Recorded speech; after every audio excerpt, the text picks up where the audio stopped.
Hello प्यारे बच्चों। मैं हरकिशन और जैसा कि आप सभी जानते हैं मैं एक फिजिक्स टीचर हूँ। आने वाला जेई मेंस नीट का जो एग्ज़ाम है उसके लिए हम प्रिपेयर कर रहे हैं। जनरली जो अप्रैल और मई में होता है, तो हमने एक 21 जनवरी शिफ्ट सेकंड का 2026 का जेई मेंस का एक क्वेश्चन लिया है। बहुत ही आसान क्वेश्चन है। स्टेटमेंट है, in a circuit there is a battery with internal resistance small r and EMF E which is connected to external load resistance capital R as shown. Find value of R so that maximum power dissipates across R.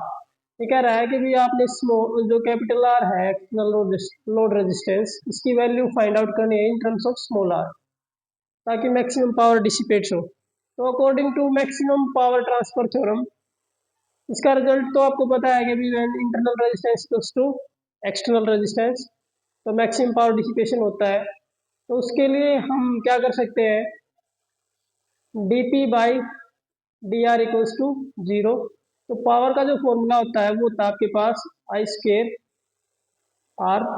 तो आई की value इस circuit में क्या रहेगी, क्योंकि जो battery है वो अपना इंटरनल रेजिस्टेंस जो ऑफर कर रही है स्मॉल आर है, तो वो एक तरह से इसके साथ सीरीज में ही हो जाएगा। तो जो करंट है वो हो जाएगा E by are plus are.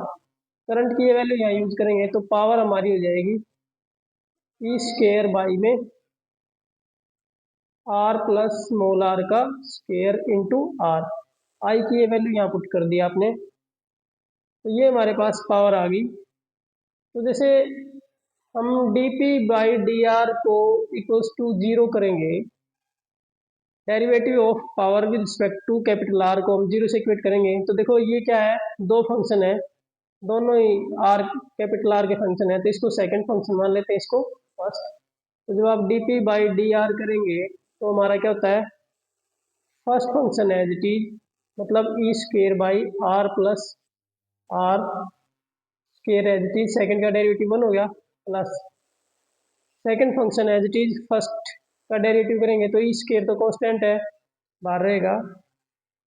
जो ये टर्म है ये पहले ऊपर जाएगी तो इसकी पावर -2 हो जाएगी, वो पावर आगे आ गई -2, और आर प्लस आर की पावर -3, इसकी पावर एक कम हो जाएगी, into D by D R of this function. तो आर का 1 हो गया प्लस स्मॉल आर का तो 0 ही हो गया। तो ये हमारे पास आ गया D P by D R की जो वैल्यू आई वो हमारे पास आ गई ई स्केयर बाई में आर प्लस आर का स्केयर, और ये माइनस साइन आ जाएगा -2 आर ई स्केयर, इसकी पावर नीचे आ जाएगी प्लस हो जाएगी आर प्लस आर की पावर 3 इंटू 1 है, 1 का कोई फायदा नहीं, इसको 0 से इक्वेट करना है।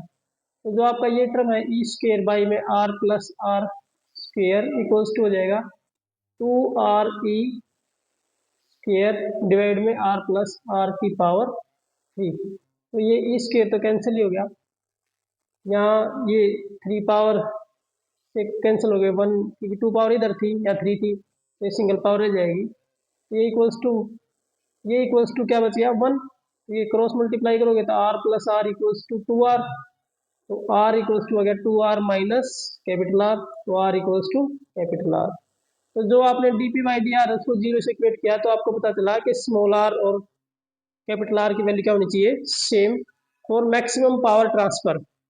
तो मैक्सिमम पावर निकालने के लिए हम ये ऐसे करते हैं, D P by D R को 0 से इक्वेट करते हैं, और इसका अगर हम सेकंड डेरिवेटिव करें और वो नेगेटिव आता है तो उससे पता चलता है कि ये मैक्सिमा है और ये मैक्सिमा की कंडीशन है। तो इस तरह से आप इसको सोल्व कर सकते हैं। और इस फॉर्मूले में अगर दोनों आर की जगह कैपिटल आर पुट कर दें तो जो पावर है वो हमारी आ जाएगी E square divided by are plus small r की जगह अभी आर पुट कर देंगे इंटू आर, तो जो पावर का फॉर्मूला आ जाएगा ई स्केयर बाई 2 आर, मतलब 4 आर स्केयर इंटू आर, तो एक पावर कैंसिल, तो वो आ जाएगा आपके पास ई स्केयर बाई 4 आर, और इसकी जगह स्मॉल आर भी यूज कर सकते हैं, तो ई स्केयर बाई 4 आर। ये मैक्सिमम पावर ट्रांसफर होती है। तो इस तरह के किसी भी क्वेश्चन के सॉल्यूशन के लिए आप अपना क्वेश्चन हमें भेज सकते हैं। Thank you, have a nice day.